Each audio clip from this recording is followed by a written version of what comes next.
Keberadaan sektor pertanian di Kabupaten Badung kian tergerus masifnya pertumbuhan sektor pariwisata yang menjadi andalan pendapatan asli daerah PAD. Kendati demikian, sektor pertanian patut mendapatkan prioritas utama sehingga slogan "Jadikan petani bangga menjadi petani" tidak sekadar tagline semata.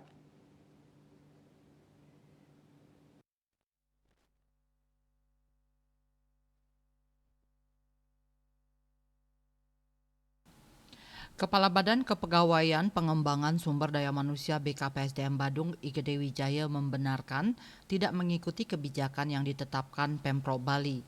Badung sendiri berpedoman pada keputusan Bupati Badung nomor 1627-053-HK-2022 tentang penetapan hari dan jam kerja pegawai ASN di lingkungan Pemka Badung.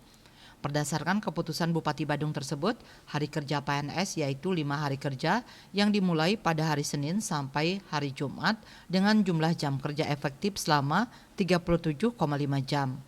Jadi aturan jam kerja pegawai ASN di Badung tidak ada perubahan. Menurutnya, keputusan Bupati yang telah berlaku per tanggal 1 Oktober 2022 secara rinci dijabarkan bahwa hari Senin sampai dengan hari Kamis masuk kerja jam 8 WITA dan pulang kerja jam 16 WITA. Hari Jumat masuk kerja jam 6.30 WITA dan pulang kerja jam 12 WITA. Birokrat asal Kerobokan Kuta Utara ini mengakui Bupati Badung Nyoman Giripraste belum mengeluarkan instruksi terkait mengikuti aturan jam kerja ASN terbaru yang diterapkan Pemprov Bali per tanggal 2 Januari 2024. Bali Pos melaporkan.